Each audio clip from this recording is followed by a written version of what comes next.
नमस्कार दोस्तों। आजकल हनुमान चालीसा दुकान में बजाना भी गुनाह है। अगर दूसरे के अजान चल रही तो भैया तुम नहीं बजा सकते, ये गलत बात है। बजाओगे तो पिटोगे।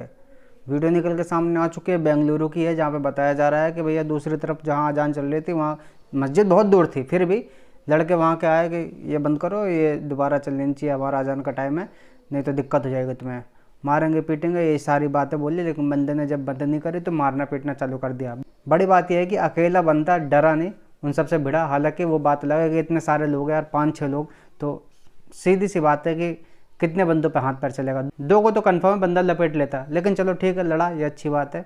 ये पूरी वीडियो आपको मेरे टेलीग्राम में मिल जाएगी। लेकिन आपसे केवल इतना ही जानना चाहूँगा कि भैया आपको तो पाक महीने चल रहा है ना, पवित्र महीने चल रहा है, आपका फेस्टिवल चल रहा है, त्यौहार चल रहा है, तो ऐसे में तो लड़ाई झगड़ा या गाली गलौज करना तो मेरे हिसाब से कहीं तक भी ठीक नहीं है।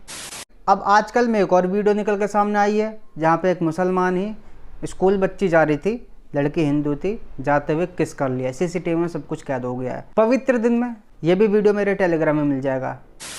अब दिल्ली से एक खबर आ रही है, जहाँ पे 13 MBBS छात्राओं का यौन शोषण करा है। दिल्ली में MBBS छात्रा, वो भी एक आदमी 13। और जो ये आरोप लगा है प्रोफेसर मोहम्मद सलीम शेख पर लगा है।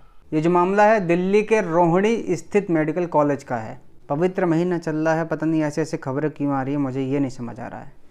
पवित्र दिन में ही वाजिद खान के द्वारा एक ट्वीट किया गया है, जिसमें लिखा है कि इस्लाम पूरी दुनिया पे गालिब आकर रहेगा। ABP न्यूज़ है, जिसमें ये साफ तौर पर दिखाया गया है कि 2060 तक सबसे बड़ी आबादी वाला धर्म बन जाएगा इस्लाम।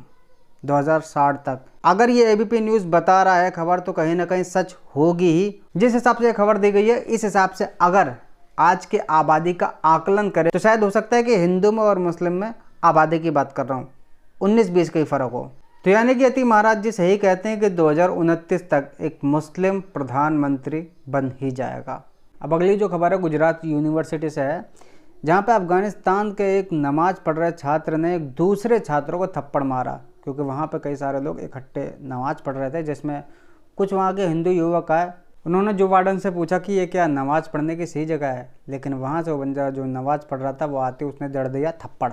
अब यहीं से शुरू होती है गलत खबर फैलाना, जिसमें मोहम्मद जुबैर का नाम आया है। इस पर FIR दर्ज कर दी गई है दिल्ली में। विजय कुमार शाह ने शिकायत दर्ज कराई है। आगे देखते हैं क्या कार्रवाई होती है। और बाकी इतने ही कहूँगा कि ये तो पाक का महीने चल रहा है, तो मेरे हिसाब से तो झूठ बोलना नहीं चाहिए। अगली जो खबर आ रही है, इसको लव जिहाद भी कह सकते हैं, या आप कह सकते हैं कि कोई ऐसा षड्यंत्र रचा जा रहा था जिससे कि लड़की कभी ज़िंदा वापस नहीं आ सकती थी, लेकिन अगर ज़िंदा होती तो ज़िंदा नहीं रहती, क्योंकि उसके आबरू को इतने लोग चीरते फाड़ते, शायद उसका अंदाज़ा उस लड़की को भी नहीं था, क्योंकि लड़की प्यार में पागल थी, निकाह करने के बहाने लेकर के जाया जा रहा था। इसमें मिली भगत जो बताई जा रही है, ये मोहम्मद ताज पिता मोहम्मद आशिक अंसारी और मोहम्मद सैफ आलम पिता आरिफ आलम ने ये सारा षड्यंत्र रचा था। बाकी आगे देखते हैं क्या कार्रवाई होगी। पाक का महीना चल रहा है। अब जो जानकारी दे रहा हूँ ये रील से रिलेटेड है। मोहम्मद रिजवान, जो कि धारावी का रहने वाला, मुंबई। रील में ऐसा दिखाया जाता है कि कोई भी पुलिस महिला खड़ी होती है, तो अगर ये बंदा चल रहा है, बॉडी दिखा रहा है, अगर महिला पुलिसकर्मी ने देख लिया तो उसका रिएक्शन डाल देता है कि ओहो लड़की देखो, मतलब पागल है। फिर कोई और दिख जाते पुलिसकर्मी तो उसका रिएक्शन।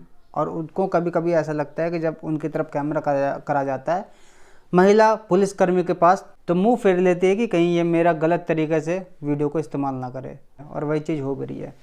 बस ये जानकारी आपको देनी थी। बाकी देखते हैं कि इस पर कोई कार्रवाई होनी है या नहीं होनी, क्योंकि जो जनता की सेवा के लिए लगे हुए हैं उनका तो रिएक्शन डाल देता है। दूसरा रिएक्शन एक ये भी है, जिसमें मुस्लिम लड़की को पूरा ढक करके पंजा लड़ा रहा है, उसकी ताकत दिखा रहा है कि कितनी ताकत है। अब देखना यही है कि मोहम्मद रिजवान पर कोई कार्रवाई होती भी है या नहीं।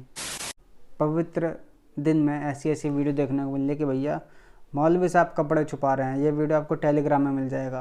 क्या ये सारी चीज़ें करना इस समय सही है कि नहीं, मेरा बस यही समझ नहीं आ रहा है।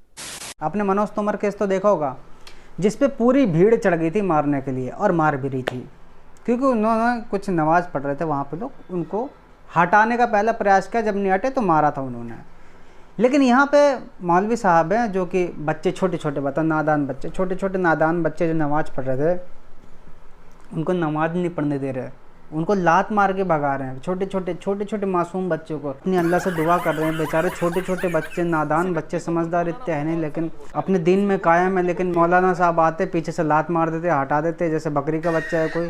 मैं तो चाहता हूँ सही मुसलमान भाई इसके लिए आवाज़ उठाओ और मौलाना साहब को अरेस्ट करवाओ, फतवा निकलवाओ, ये सारी चीज़ें गलत हो रही। बताओ छोटे छोटे बच्चे के साथ ऐसे करा जा रहा है। छोटे छोटे बच्चे, बताओ यार, वो नमाज़ पढ़ रहा था, उसको लात मारती।